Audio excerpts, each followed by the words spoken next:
A year ago, who would have thought that we would be seeing the world situation that we are seeing right now?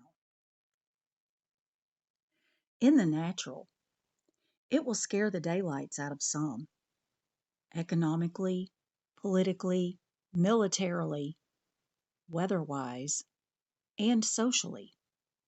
It looks like everything we once held dear and sacred is going into the dumper faster than a starved dog can make a pork chop disappear.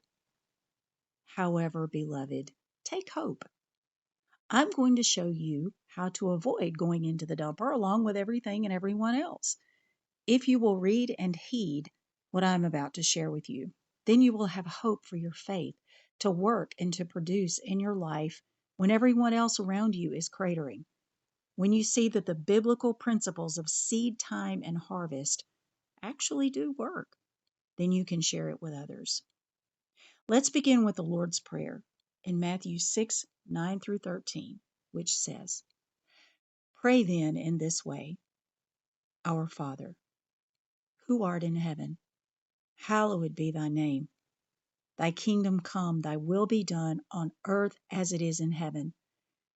Give us this day our daily bread, and forgive us our trespasses as we forgive those who trespass against us.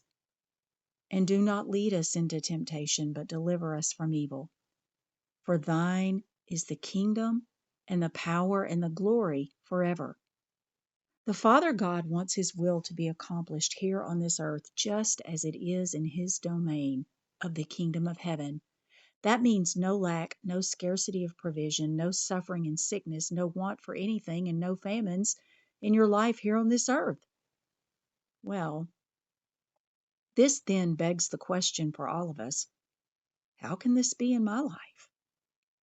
Let's go to Genesis chapter 26, verse 1. Now there was a famine in the land, besides the previous famine that had occurred in the days of Abraham. So Isaac went to Gerar, to Abimelech, king of the Philistines. The famines spoken of here are not the seasonal dry spells we experience on a yearly basis. These famines were years long and severe, the kind that wiped out crops and killed animals and people through disease and lack of water and starvation. Suffering was unimaginable. It was a most terrible way to die and usually widespread. Events like this gave rise to the phrase, it is biblical in scope. The closest thing I can think of in this country were the Dust Bowl days, where even the landscape was changed to a bleak, foreign-like horrorscape of nothingness and sand dunes. The word famine in Hebrew means hungry, starvation, famished to an extensive degree.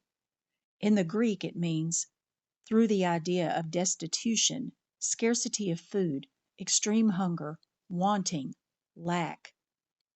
Webster definition is about the same. All in all, it is not a situation in which you would want to find yourself or your family. Now, Genesis 26, verses 2-6 continues, And the Lord appeared to him and said, Do not go down to Egypt. Stay in the land of which I tell you. Sojourn in this land, and I will be with you and bless you. For to you and to your descendants I will give all these lands, and I will establish the oath which I swore to your father Abraham.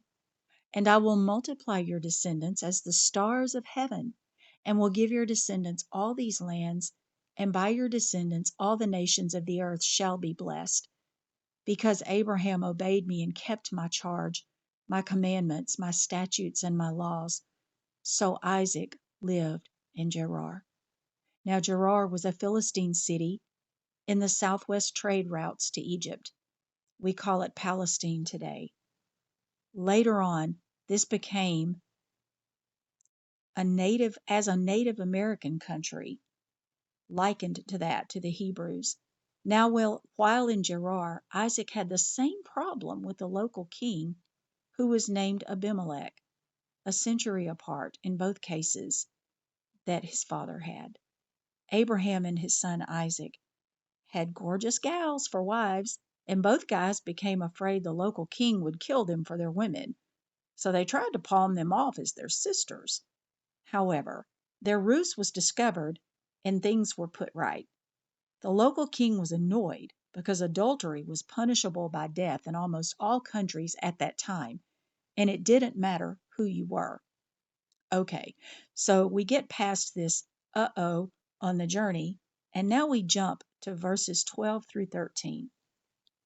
Now Isaac sowed in that land where the famine was going on, the same land where God told him to settle in, and he reaped in the same year 100-fold, and the Lord blessed him. And the man became rich and continued to grow richer until he became very wealthy. It goes on to say that Isaac continued to grow in wealth and power so much that the king asked him to leave town because all the locals had become afraid of him. So you ask, what is your point? Well, the point here is that God's kingdom economy is not dependent on the economy of any local government. It is not dependent upon the Treasury of the United States of America, nor is it dependent upon Wall Street. Some may disagree. Okay, no big deal. Let's look at some cold hard facts regarding seed time and harvest. Number one, God says in His Word that He is obligated to watch over His Word to perform it. He is not obligated to our word. He is obligated to His, according to Isaiah 55:11.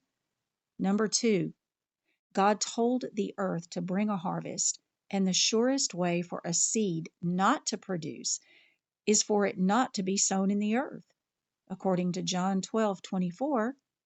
Number three, a harvest does not follow a need. A harvest follows a seed. See Matthew chapter 13.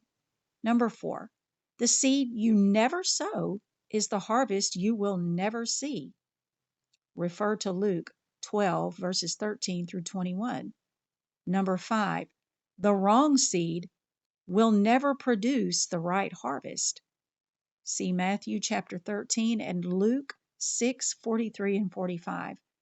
Number six, just as Isaac obeyed God in Genesis 26, verses 1 through 6, so also we must obey God, as in Isaiah 1, verses 19 and 20. Consent and obey, and you will eat the good of the land. In Luke 6:38, God clearly tells us to give or plant, and it, referring to a harvest, will be given. How will it be given? Good measure, pressed down, shaken together, and running over. They, meaning men, will pour into your lap. Number seven, first identify what type of harvest you want, and when you let go of the seed in your hand with faith and expectation, then God lets go of the harvest in His hand. Beloved, what kind and how much harvest you reap is determined by the kind and the amount of the seed you sow. If you want to survive the coming world economic famine, then sow. If you spend your harvest, then that is all you will ever have. However, if you continually sow, then you will continually reap. Give us this day. See Ecclesiastes 11:1. This is to be continued. May God richly bless you.